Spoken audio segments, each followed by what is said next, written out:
깊고 깊은 바닷속 화려한 용궁에 사는 용왕이 있었습니다. 용왕은 젊은 시절 바다 세상을 통일하고 바닷속 질서를 만들었죠. 고래, 거북이, 새우 등 할 것 없이 모두 용왕의 백성이었고 그들은 용왕을 사랑했습니다. 그러던 어느 날 행복하게 살던 용왕에게 시련이 닥칩니다. 밤이면 통증에 잠을 잘 수 없고 낮이면 피를 토해 음식을 먹을 수 없었죠. 용왕을 사랑했던 백성들은 몸에 좋다는 온갖 음식들을 올렸지만 용왕은 계속 아파했습니다. 이때 똑똑하기로 소문났던 거북이들이 TF팀을 구성하여 용왕을 낫게 할 방법을 찾기 시작합니다. 거북이들은 여러 가지 검사를 통해 용왕이 폐암에 걸렸다는 사실을 알아냈습니다. 불행히도 바닷속 세상엔 약이 없었고 인간의 약도 용왕의 몸에는 듣질 않았죠.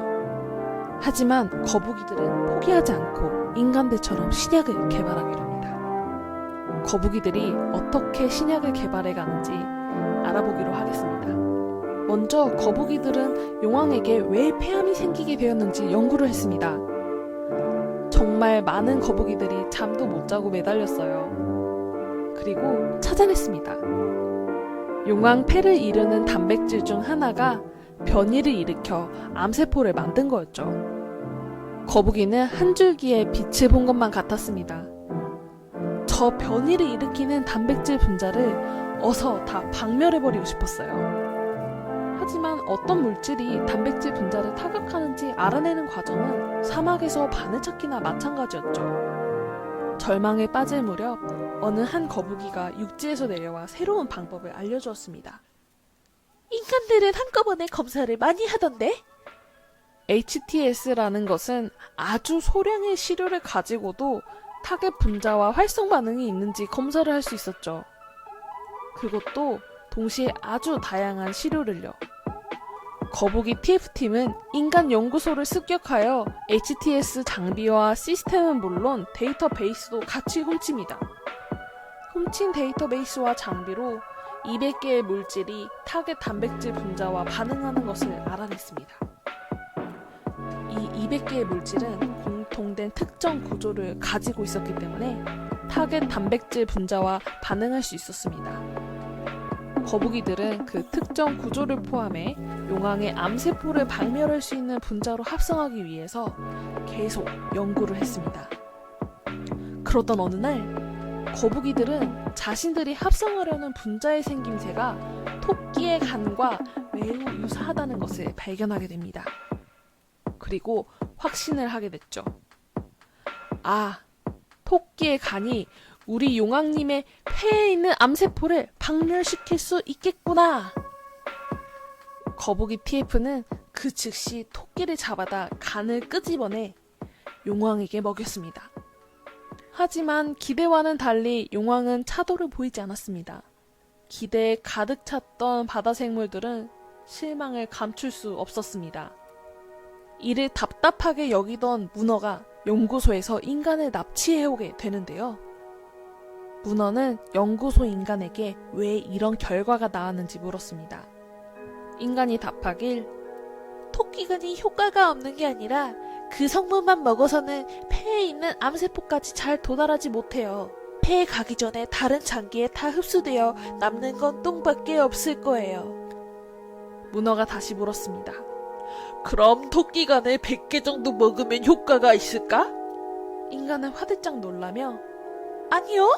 토끼간이 독하기 때문에 그 정도로 많이 먹는다면 필히 다른 곳이 아프게 될 겁니다. 저를 풀어주고 5천억 원을 준다면 방법을 알려드리겠어요. 문어는 고민을 하다가 인간을 풀어줬습니다. 그리고 인간이 말하길, 용왕은 정말 운이 좋군요. 마침 제가 연구하던 물질이 하나 있거든요. 이 물질은 세포벽을 통과하고 폐에 착 달라붙는 성질을 가지고 있어요. 토끼 간성분을 추출해 제 물질과 결합시켜 약으로 만든다면 효과가 있을 거예요. 거북이들은 즉시 인간의 말대로 약을 개발했고 용왕에게 주사했습니다. 약을 맞고 용왕은 기적처럼 회복하기 시작했습니다. 그리고 인간에게 고마움을 표시했습니다. 인간아, 너 덕분에 살 수 있었구나. 너의 소원을 말해보거라. 5천억 원과 AI면 될 것 같습니다. 허허허, 너는 참 통이 크구나. 너가 원하는 것을 다 이루어주마. 육지로 돌아간 인간은 그 즉시 AI를 활용하여 데이터베이스 플랫폼을 만들기 시작했습니다. 그동안 밝혀진 인간, 쥐, 원숭이, 돼지, 식물 등의 다양한 유전자 데이터를 특정 질병이나 특정 조직에서 어떻게 표현이 되는지, 그리고 세상의 다양한 물질들이 이 유전자 구조에 어떻게 반응하는지를 분석하여 쌓기 시작했죠. 머지않아 방대한 데이터가 쌓였고, 사람들은 직접 실험하지 않고도 어떤 물질이 서로 어떻게 반응할지 시뮬레이션을 통해 아주 빨리 결과를 예측하게 되었습니다. 이를 활용해서 인간들은 신약 후보 물질을 빠르게 개발할 수 있게 되었답니다. 이전보다 적은 인력, 적은 시간은 비용을 감소시킬 수 있었죠. 그뿐만이 아니었습니다.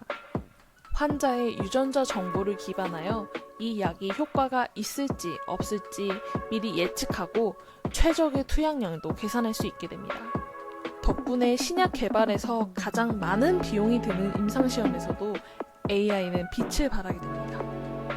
예시로 유방암이라고 해서 다 같은 유방암은 아니죠.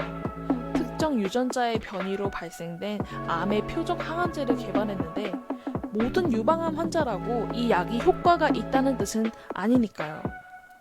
애초에 유방암 환자의 9%만이 이 약의 효과를 볼 수 있었다면 기존 임상시험에서는 이 환자를 분류할 수가 없어서 실패의 확률이 매우 높아 최종 신약으로 될 수 없는 가능성이 높았죠. 하지만 용궁에 다녀온 인간은 환자의 유전자 정보를 활용하여 이 약의 효과를 볼 수 있는 환자를 찾아내 임상을 진행하여 높은 확률로 임상에 성공할 수 있었습니다. 신약 하나를 개발하는데 평균 15년, 2조 6천억 원의 어마어마한 비용이 발생하는 것은 이제 옛말이 되었습니다. 획기적인 시간과 비용의 단축과 더불어 약이 저렴해지고 점점 더 다양한 치료제들이 개발되었습니다. 아, 용궁에 다녀온 인간은 어떻게 되었냐고요?